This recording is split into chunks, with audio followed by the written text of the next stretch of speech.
Hi everyone, welcome back to our YouTube channel let's smile PSC.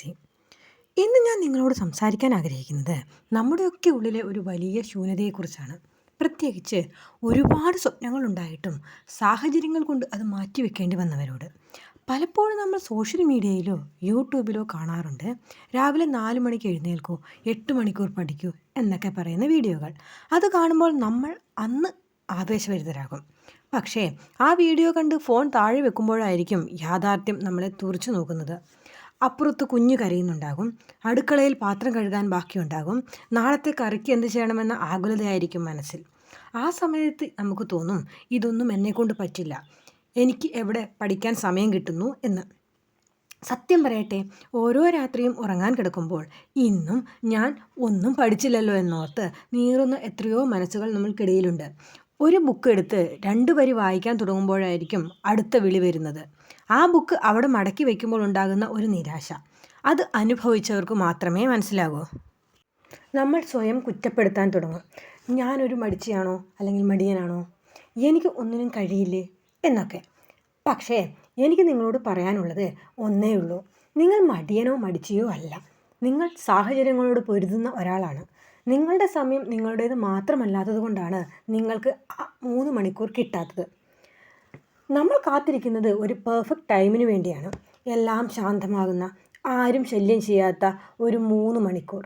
പക്ഷേ my dear PSC aspirants, അങ്ങനെ ഒരു സമയം നമ്മുടെ ജീവിതത്തിൽ ഉണ്ടായെന്ന് വരില്ല. ആ സത്യം നമ്മൾ ആദ്യം ഉൾക്കൊള്ളണം. നമുക്ക് വേണ്ടത് വലിയൊരു സമുദ്രമല്ല, പെയ്യാൻ മടിച്ചു നിൽക്കുന്ന ഒരു മഴക്കാറുമല്ല. പകരം കരിഞ്ഞുണങ്ങുന്ന മണ്ണിലേക്ക് വീഴുന്ന കുഞ്ഞു മഴത്തുള്ളികളാണ്.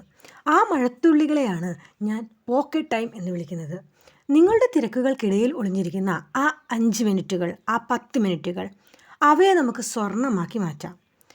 നമുക്ക് സങ്കടപ്പെടുന്നത് നിർത്താം. സമയമില്ല എന്ന ആ വലിയ മതിൽ നമുക്ക് പൊളിച്ചു നീക്കാം. സാഹചര്യങ്ങളെ മാറ്റാൻ നമുക്ക് കഴിയില്ലായിരിക്കാം, പക്ഷേ ആ സാഹചര്യങ്ങൾക്കിടയിലൂടെ എങ്ങനെ വഴി കണ്ടെത്താം എന്ന് നമുക്ക് നോക്കാം. നിങ്ങളുടെ പോക്കറ്റിലെ ആ കുഞ്ഞു നിമിഷങ്ങൾ എങ്ങനെ നിങ്ങളുടെ ജീവിതം മാറ്റിമറിക്കുമെന്ന് നമുക്ക് നോക്കാം. ഇന്നു മുതൽ നമ്മൾ പരാതിക്കാരല്ല, നമ്മൾ പോരാളികളാണ്. ചെറിയ ചുവടുകൾ വെച്ച് വലിയ ദൂരങ്ങൾ കീഴടക്കാൻ പോകുന്നവർ. എന്താണ് പോക്കറ്റ് ടൈം? നമ്മൾ എപ്പോഴും തിരയുന്നത് ആ വലിയ 3 മണിക്കൂർ ബ്ലോക്കിനെയാണ്. പക്ഷേ നമ്മുടെയൊക്കെ ജീവിതം ഒന്ന് സൂക്ഷിച്ചു നോക്കിയാൽ നമ്മുടെ പോക്കറ്റിൽ ഒളിഞ്ഞിരിക്കുന്ന 100 കണക്കിന് 5 മിനിറ്റുകൾ നമുക്ക് കാണാൻ പറ്റും. നമുക്കൊന്ന് സങ്കല്പിച്ച് നോക്കാം. നിങ്ങൾ അടുക്കളയിൽ നിൽക്കുകയാണ്, സ്റ്റൗവിൽ പാൽ വെച്ചിട്ടുണ്ട്, അത് തിളയ്ക്കാൻ ഒരു 5 മിനിറ്റ് എടുക്കും. ആ 5 മിനിറ്റ് നിങ്ങൾ എന്ത് ചെയ്യും? സാധാരണ നമ്മൾ വെറുതെ ഫോൺ എടുക്കും, അല്ലെങ്കിൽ ജനാലയിലൂടെ പുറത്തേക്ക് നോക്കി നിൽക്കും. ആ 5 മിനിറ്റ് ഒരു പോക്കറ്റ് ടൈം ആണ്. നിങ്ങൾ തുണി കഴുകി ഉണക്കാനിടാൻ പോവുകയാണ്. ഓരോ തുണിയും വിരിച്ചിടുമ്പോൾ നിങ്ങളുടെ കൈകൾക്ക് മാത്രമേ ജോലിയുള്ളൂ, നിങ്ങളുടെ മനസ്സ് ഫ്രീ ആണ്. അതൊരു പോക്കറ്റ് ടൈമാണ്. നിങ്ങൾ ബസ്സിലോ ട്രെയിനിലോ യാത്ര ചെയ്യുകയാണ്, പുറത്തെ കാഴ്ചകൾ കണ്ടിരിക്കുമ്പോൾ കിട്ടുന്ന 10-15 മിനിറ്റ്, അതും ഒരു പോക്കറ്റ് ടൈമാണ്. നമ്മുടെ പ്രശ്നം എന്താണെന്നറിയാമോ? നമ്മൾ വിചാരിക്കുന്നത് പഠനം എന്നാൽ മേശയ്ക്കും കസേരയ്ക്കും മുന്നിൽ ഗൗരവത്തോടെ ഇരിക്കുന്നത് മാത്രമാണെന്നാണ്. പക്ഷേ സത്യത്തിൽ പഠനം എന്നത് ഒരു കണ്ടിന്യൂസ് പ്രോസസ്സാണ്. നിങ്ങൾ കുഞ്ഞിനെ ഉറക്കാൻ തൊട്ടിലാട്ടുമ്പോൾ നിങ്ങളുടെ ഉള്ളിൽ ഒരു മാത്സ് ഇക്വേഷൻ ഓടുന്നുണ്ടെങ്കിൽ നിങ്ങൾ അവിടെ പഠിക്കുകയാണ്. നിങ്ങൾ പച്ചക്കറി നുറുക്കുമ്പോൾ ഒരു കറണ്ട് അഫയേഴ്സ് വീഡിയോ കേൾക്കുന്നുണ്ടെങ്കിൽ നിങ്ങൾ അവിടെ പഠിക്കുകയാണ്. ഇങ്ങനെ നമുക്ക് കിട്ടുന്ന കുഞ്ഞു കുഞ്ഞു സമയത്തെ നമ്മൾ പോക്കറ്റിലാക്കുക. ഇതിനെയാണ് നമ്മൾ പോക്കറ്റ് ടൈം എന്ന് പറയുന്നത്. നമ്മൾ പലപ്പോഴും പറയാറുണ്ട്, എനിക്ക് ഒന്നിനും സമയമില്ല എന്ന്. പക്ഷേ സത്യത്തിൽ നമുക്ക് സമയം ഇല്ലാത്തതല്ല, മറിച്ച് ഈ കുഞ്ഞു നിമിഷങ്ങളെ ബഹുമാനിക്കാൻ നമ്മൾ പഠിക്കാത്തതാണ്. 5 മിനിറ്റ് കൊണ്ട് എന്ത് പഠിക്കാനാണ് എന്ന് നമ്മൾ പുച്ഛിച്ച് തള്ളും. പക്ഷേ ആലോചിച്ച് നോക്കൂ, ഒരു ദിവസം 20 5 മിനിറ്റുകൾ നിങ്ങൾ കണ്ടെത്തിയാൽ അത് 100 മിനിറ്റായി, ഏകദേശം 1 മണിക്കൂറിന് മുകളിൽ. ഒരു ദിവസം 1 മണിക്കൂർ അധികം കിട്ടുക എന്ന് പറഞ്ഞാൽ മാസാവസാനം അത് 30 മണിക്കൂറാണ്. ആലോചിച്ച് നോക്കൂ, ഒന്നും ചെയ്യാതിരുന്ന സ്ഥലത്ത് 30 മണിക്കൂർ അധികം പഠിക്കാൻ നിങ്ങൾക്ക് സാധിക്കുന്നു. ഇത് വെറുമൊരു കണക്കല്ല, ഇതൊരു മാജിക്കാണ്.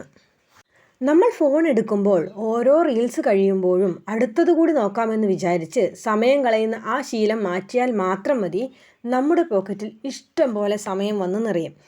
ഇനി നിങ്ങൾ തിരക്കിലാകുമ്പോൾ സങ്കടപ്പെടരുത്, പകരം സന്തോഷിക്കണം. കാരണം ഓരോ തിരക്കിനിടയിലും നിങ്ങൾക്ക് ഓരോ പോക്കറ്റ് ടൈം ഒളിഞ്ഞിരിപ്പുണ്ട്. ആ സമയം എങ്ങനെ ഫലപ്രദമായി ഉപയോഗിക്കാം എന്ന് നമുക്ക് പഠിക്കാം. ഇത് ശീലിച്ചു കഴിഞ്ഞാൽ നിങ്ങൾ അറിയാതെ തന്നെ നിങ്ങൾക്ക് ഒരുപാട് കാര്യങ്ങൾ പഠിച്ചു തീർക്കും. വിജയിച്ചവരും തോറ്റവരും തമ്മിലുള്ള ഒരേ ഒരു ഡിഫറൻസ് അവർക്ക് കിട്ടുന്ന സമയമല്ല, അവർക്ക് കിട്ടുന്ന സമയം അവർ എങ്ങനെ ഉപയോഗിക്കുന്നു എന്നതാണ്. നമുക്കും ആ ശീലങ്ങൾ തുടങ്ങാം. ശരി, പോക്കറ്റ് ടൈം എന്താണെന്ന് നമ്മൾ മനസ്സിലാക്കി. പക്ഷേ ഇത് എങ്ങനെയാണ് നമ്മുടെ ജീവിതത്തിൽ പ്രാവർത്തികമാക്കുക? അടുക്കളയിൽ നിൽക്കുമ്പോൾ എങ്ങനെ പഠിക്കും എന്ന് നിങ്ങൾ ചോദിക്കുന്നുണ്ടാകും. അതിനായി ലളിതമായ 3 വഴികൾ ഞാൻ പറഞ്ഞു തരാം. ഇത് ഞാൻ എൻ്റെ ജീവിതത്തിൽ പരീക്ഷിച്ച് വിജയിച്ച കാര്യങ്ങളാണ്. ഒന്നാമത്തേതാണ് വിഷ്വൽ ലേണിംഗ് അഥവാ ദ വാൾപേപ്പർ മെത്തേഡ്. നമ്മൾ ഏറ്റവും കൂടുതൽ സമയം ചിലവഴിക്കുന്നത് എവിടെയാണെന്ന് നോക്കുക. അത് അടുക്കളയിലെ സിങ്കിന് മുന്നിലാകാം, അല്ലെങ്കിൽ ഫ്രിഡ്ജിന് മുന്നിലാകാം, അതുമല്ലെങ്കിൽ കണ്ണാടിയുടെ മുന്നിലാകാം. പഠിക്കാൻ ബുദ്ധിമുട്ടുള്ള ഫോർമുലകൾ, കറണ്ട് അഫയേഴ്സ് അല്ലെങ്കിൽ ഇംഗ്ലീഷ് വൊക്കാബുലറി ഇതൊക്കെ ചെറിയ പേപ്പറുകളിൽ എഴുതി അവിടെ ഒട്ടിച്ചു വെക്കുക. നിങ്ങൾ ചായ തിളപ്പിക്കുമ്പോൾ അല്ലെങ്കിൽ പാത്രം കഴുകുമ്പോൾ വെറുതെ ആ പേപ്പറിലേക്ക് ഒന്ന് നോക്കുക. മനഃപൂർവ്വം പഠിക്കാൻ ശ്രമിക്കേണ്ട, ജസ്റ്റ് ഒന്ന് വായിക്കുക. ദിവസവും പലതവണ ഇത് കാണുമ്പോൾ നിങ്ങൾ പോലും അറിയാതെ ആ വിവരങ്ങൾ നിങ്ങളുടെ സബ് കോൺഷ്യസ് മൈൻഡിൽ പതിയും. ഇതിനെയാണ് പാസീവ് ലേണിംഗ് എന്ന് പറയുന്നത്. യാതൊരു സമ്മർദ്ദവുമില്ലാതെ ജോലിക്കിടയിൽ നിങ്ങൾ പഠിച്ചു തീർക്കുകയാണ്. രണ്ടാമത്തേതാണ് ഓഡിയോ പവർ അഥവാ ദ ഇയർഫോൺ സ്ട്രാറ്റജി. നമ്മുടെ കൈകൾക്ക് ജോലിയുള്ളപ്പോൾ നമ്മുടെ ചെവികൾ എപ്പോഴും ഫ്രീ ആണ്.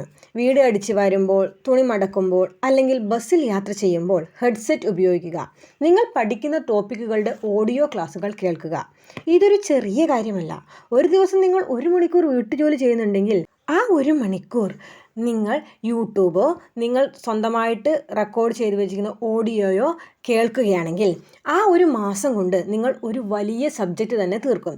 സിനിമാ പാട്ടുകൾ കേൾക്കുന്നതിന് പകരം കുറച്ചു കാലത്തേക്ക് നിങ്ങളുടെ ലക്ഷ്യത്തിലേക്കുള്ള പാട്ടുകൾ കേൾക്കൂ. ഇത് നിങ്ങളെ സമയം ഇരട്ടിയാക്കും.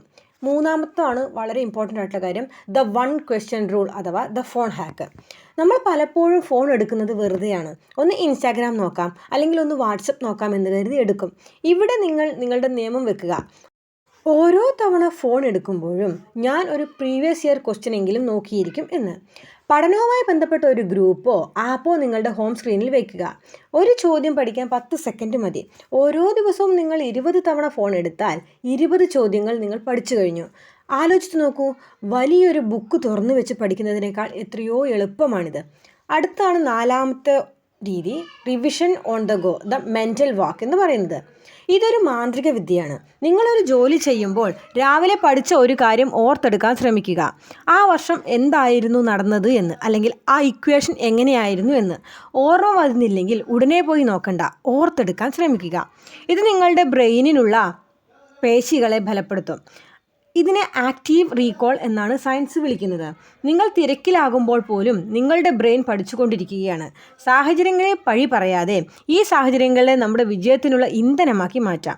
ഇതൊന്നും വലിയ ബുദ്ധിമുട്ടുള്ള കാര്യങ്ങളല്ല, വെറും ഒരു ശീലങ്ങൾ മാത്രമാണ്. ഈ ശീലങ്ങൾ നിങ്ങളുടെ ജീവിതത്തിൻ്റെ ഭാഗമായാൽ സമയം കിട്ടുന്നില്ല എന്ന പരാതി നിങ്ങളുടെ നിഘണ്ടുവിൽ തന്നെ അപ്രത്യക്ഷമാകും. വലിയ വിജയങ്ങളിലേക്ക് എത്താൻ വലിയ വിദ്യകളല്ല വേണ്ടത്, ചെറിയ കാര്യങ്ങൾ കൃത്യമായി ചെയ്യാനുള്ള മനസ്സാണ് വേണ്ടത്. നമ്മൾ ഇത്രയും നേരം സംസാരിച്ചത് സമയത്തെക്കുറിച്ചാണ്, പോക്കറ്റ് ടൈമിനെ കുറിച്ചാണ്. പക്ഷേ ഇതിൻ്റെയൊക്കെ അവസാനം എനിക്ക് നിങ്ങളോട് ചോദിക്കാനുള്ളത് ഒരേ ഒരു കാര്യമാണ്. നിങ്ങൾ എന്തിനാണിത് ചെയ്യുന്നത്? നിങ്ങൾ അടുക്കളയിലെ പുകയ്ക്കിടയിൽ നിന്ന് പഠിക്കാൻ ശ്രമിക്കുന്നത് എന്തിനാണ്? രാത്രി എല്ലാവരും ഉറങ്ങിക്കഴിഞ്ഞും ആ ചെറിയ വെളിച്ചത്തിൽ പുസ്തകം തുറന്നു വയ്ക്കുന്നത് എന്തിനാണ്? അത് വെറുമൊരു ജോലിക്കോ ശമ്പളത്തിനോ വേണ്ടി മാത്രമല്ല എന്ന് എനിക്കറിയാം. ഇത് നിങ്ങളുടെ നിലനിൽപ്പിൻ്റെ പ്രശ്നമാണ്. എനിക്കും എന്തൊക്കെയോ ചെയ്യാൻ കഴിയുമെന്ന് ലോകത്തിന് കാണിച്ചു കൊടുക്കാനുള്ള നിങ്ങളുടെ വാശിയാണ്. ഒരുപക്ഷേ വിവാഹം കഴിഞ്ഞ് കുട്ടികളായി വീട്ടുജോലികൾക്കിടയിൽ നിങ്ങളുടെ സ്വത്വം ഐഡൻറ്റിറ്റി നഷ്ടപ്പെട്ടു പോയി എന്ന് നിങ്ങൾക്ക് തോന്നുന്നുണ്ടാകാം. ഞാൻ വെറുമൊരു വീട്ടമ്മ മാത്രമാണോ എന്ന ചോദ്യം നിങ്ങളെ വേദനിപ്പിക്കുന്നുണ്ടാകാം. അങ്ങനെയുള്ളവരോട് എനിക്ക് പറയാനുള്ളത്, നിങ്ങൾ ഒറ്റയ്ക്കല്ല. ഈ ലോകത്ത് ഏറ്റവും കൂടുതൽ കഷ്ടപ്പെടുന്നതും എന്നാൽ ഏറ്റവും കുറവ് അംഗീകരിക്കപ്പെടുന്നതും നിങ്ങളെപ്പോലുള്ളവരെയാണ്. പക്ഷെ ഓർത്തോളൂ, സാഹചര്യങ്ങൾ എത്ര കഠിനമാണോ അത്രയും തിളക്കമുള്ളതായിരിക്കും നിങ്ങളുടെ വിജയം. ചിലപ്പോൾ നിങ്ങൾക്ക് തോന്നും, എൻ്റെ കൂടെ പഠിച്ചവർക്കെല്ലാം ജോലി കിട്ടി, സെറ്റിലായി, ഞാൻ മാത്രം ഇപ്പോഴും ഇവിടെ തന്നെയാണല്ലോ എന്ന്. സാരമില്ല, എല്ലാവരുടെയും സമയം ഒന്നല്ല. മരുഭൂമിയിൽ പെയ്യുന്ന മഴ പോലെ ചിലർക്ക് വിജയം വൈകിയായിരിക്കും വരുന്നത്. പക്ഷേ വരുമ്പോൾ അത് വലിയൊരു മാറ്റം തന്നെയായിരിക്കും. ഈ പോക്കറ്റ് ടൈം ഉപയോഗിച്ച് നിങ്ങൾ പഠിക്കുന്നത് വെറുമൊരു അറിവല്ല, മറിച്ച് നിങ്ങളുടെ ജീവിതം തിരിച്ചു പിടിക്കാനുള്ള കരുത്താണ്. 5 മിനിറ്റ് കിട്ടുമ്പോൾ നിങ്ങൾ ഫോൺ എടുക്കാതെ ഒരു ചോദ്യം പഠിക്കുമ്പോൾ നിങ്ങൾ ജയിക്കുന്നത് നിങ്ങളുടെ മടിയെയല്ല, മറിച്ച് നിങ്ങളെ തളർത്തുന്ന സാഹചര്യങ്ങളെയാണ്. ഇന്ന് ഈ വീഡിയോ കണ്ടു കഴിയുമ്പോൾ ഒരു ഉറച്ച തീരുമാനമെടുക്കുക. ഇനി ഞാൻ പരാതി പറയില്ല. എനിക്ക് കിട്ടുന്ന ഓരോ സെക്കൻഡും ഞാൻ എൻ്റെ സ്വപ്നത്തിന് വേണ്ടി മാറ്റിവെക്കും. നിങ്ങൾ അമ്മയാണെങ്കിൽ നിങ്ങളുടെ കുഞ്ഞിന് നിങ്ങൾ നൽകുന്ന ഏറ്റവും വലിയ പാഠം അമ്മ തോറ്റു കൊടുത്തിട്ടില്ല എന്നതായിരിക്കണം. നിങ്ങൾ ഒരു മകനാണെങ്കിൽ നിങ്ങളുടെ മാതാപിതാക്കളുടെ കഷ്ടപ്പാട് തീർക്കാൻ ഈ 5 മിനിറ്റുകൾക്ക് കഴിയുമെന്ന് ഓർക്കുക. നമുക്ക് ഒരുമിച്ച് തുടങ്ങാം. നാളെ മുതൽ അടുക്കളയിൽ ചായ തിളയ്ക്കുമ്പോൾ, ബസ്സിൽ വിൻഡോ സീറ്റിൽ ഇരിക്കുമ്പോൾ ആരും കാണാതെ നിങ്ങൾ നിങ്ങളുടെ സ്വപ്നത്തിലേക്ക് നടന്നു തുടങ്ങണം. ലോകം നിങ്ങളെ കാണുന്നത് സാധാരണക്കാരായിട്ടായിരിക്കാം, പക്ഷേ എനിക്കറിയാം നിങ്ങൾ ഓരോരുത്തരും ഓരോ അത്ഭുതങ്ങളാണ്. ഈ യാത്രയിൽ ഞാൻ നിങ്ങളുടെ കൂടെയുണ്ട്. നിങ്ങൾക്ക് എപ്പോഴെങ്കിലും തളർച്ച തോന്നിയാൽ ഈ വീഡിയോ ഒന്നുകൂടി വന്ന് കേൾക്കുക. അപ്പോൾ ഇന്നത്തെ നിങ്ങളുടെ പോക്കറ്റ് ടൈം നിങ്ങൾ എങ്ങനെയാണ് ഉപയോഗിക്കാൻ പോകുന്നത്? താഴെ കമൻറ്റ് ചെയ്യുക. നിങ്ങളുടെ ഓരോ കമൻറ്റും മറ്റൊരാൾക്ക് പഠിക്കാനുള്ള പ്രചോദനമാകട്ടെ. മറ്റൊരു നല്ല വീഡിയോയുമായി വീണ്ടും കാണുന്നത് വരെ എല്ലാവരും നന്നായി പഠിക്കുക. Happy learning.